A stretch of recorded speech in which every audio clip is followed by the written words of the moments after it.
Education में आए एक फंडामेंटल चेंजेस के विषय पे बात करूंगी। उस दौरान जब बच्चे अपने घरों में स्कूल, यूनिवर्सिटी, कॉलेजेस सारे बंद थे, तब कुछ भारत में नए स्टार्टअप और एजुकेशन सिस्टम में फंडामेंटल चेंजेस हमें देखने को मिला।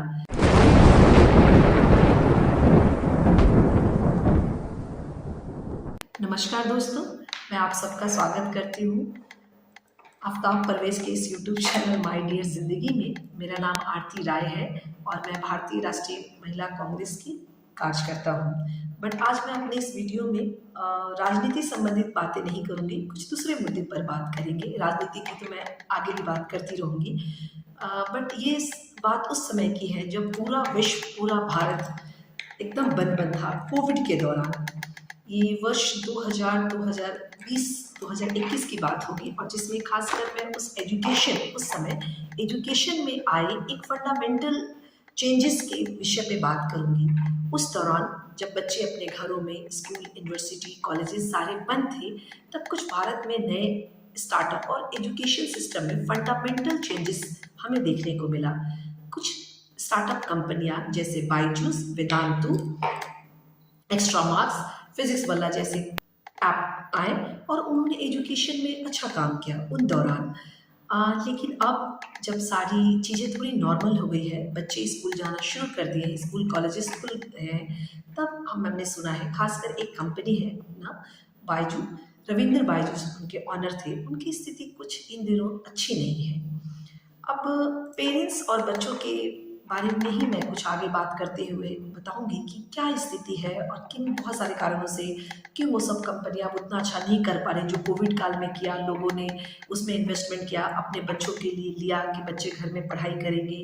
बट अगर चूंकि दुनिया बंद थी, हम बहुत अच्छे से उस स्टार्टअप सिस्टम को नहीं समझ पाए और हमने अंधों की तरह उसमें पैसे लगाए, अपने बच्चों के लिए खरीदा। बच्चे भी घर में बोर हो रहे थे, थोड़ा बहुत पढ़ रहे थे, और लेकिन फिर भी वो जो हमारा इंडियन एजुकेशन सिस्टम है उसको वो चाहते थे कि पूरी तरह इसको हम बच्चों को इसी सिस्टम पे लाया गया। लेकिन एक बार जब वो दुनिया नॉर्मल हो गई तो वो बायजूस जैसी कंपनियां या वेदांतु जैसी कंपनियां वो काफ़ी पीछे हो गई। फाइनेंशियली बहुत क्राइसिस का सामना वो कर रही हैं। जैसे कि बायजूस के बारे में मैंने सुना है कि वो अपने एम्प्लॉय को प्रॉपरली सैलरी भी नहीं दे पा रहे हैं। अब बहुत डिटेल में तो मैं नहीं जाना चाहूँगी, बट उसके कुछ कंसेप्ट जो है जिसके कारण आखिर क्या कारण था कि वो इतने तेजी से आगे बढ़े और अभी बहुत ही नीचे है और ऐसी स्थिति आ गई है कि वो अपना बैलेंस शीट को अच्छे से नहीं कर रहा है, एम्प्लॉय को पेमेंट नहीं कर पा रहा है। वो तो खैर इंडिया में भी नहीं है। ये एजुकेशन सिस्टम में आए एक परिवर्तन भी कह सकते हैं और इसमें हम आम आदमी जो दिन नॉर्मल पेरेंट्स बच्चों पर बहुत इससे प्रभावित हुए।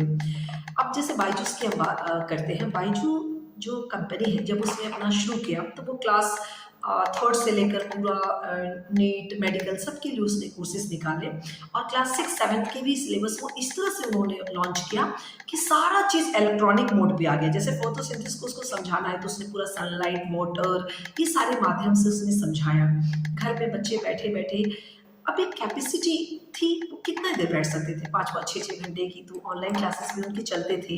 बट ये कंपनियां ने बहुत पैसे का, पेरेंट्स उसमें इन्वेस्ट भी किए, बहुत सारे पेरेंट्स ने उसमें अपने पैसे लगाए, बच्चों की खातिर अच्छा किया। बट बच्चे भी उससे थोड़ा बोर हो जाते थे उन दौरान भी, बट कंपनियों ने तो बहुत अच्छा किया उसमें। बट अब जब सब कुछ चीज़ें नॉर्मल हो गई है तब वो उनकी स्थिति बहुत अच्छी नहीं है।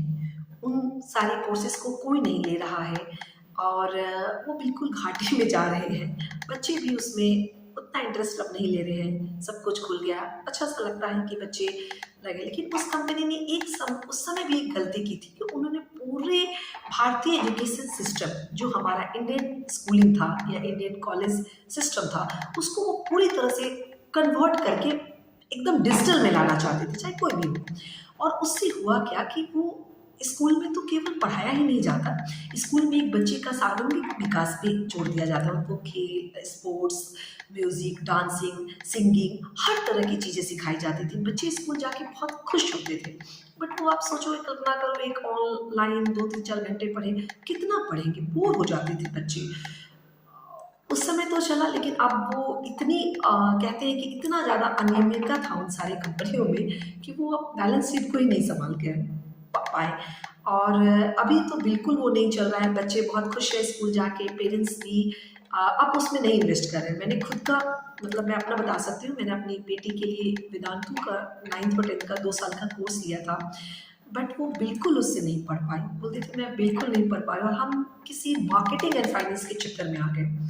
तो अभी जब जीवन आगे भी है, कुछ और भी समस्याएं हो सकता है हमारे जीवन में आए आगे, जिसमें ऐसी समस्या का सामना करें, तो कोई नई चीज़ें अगर आती है तो हम पेरेंट्स बच्चों को थोड़ा अडेप्टेशन सीखना पड़ेगा कि बहुत जल्दी हम उसके बहकावे में ना आ जाए। और इतने मतलब 40-40, 50-50 हज़ार का कोर्स, कुछ लोगों ने तो अपने बच्चों के लिए 6, 7, 8, 9, 10 मतलब 1.5 लाख तक का कोर्स खरीद के रख लिया, और वो किसी यूज़ का नहीं हुआ। तो पेरेंट्स भी उस चीज़ को ना करें। बच्चों के भी वो बिल्कुल बेकार उसको समझते हैं, मतलब बहुत कम यूटिलाइजेशन उसका। आज जब सब कुछ नॉर्मल तो भी कर पाते, उस समय जो है तो हमें लगता है कि मैं ये तो नहीं कहूँगी कि बिल्कुल ही वो बुरे थे, बट हाँ थोड़ा बहुत उन्होंने, मैं ये कहूँगी कि उन्होंने पूरा जो सिस्टम है उसको ऑनलाइन लाने की कोशिश की।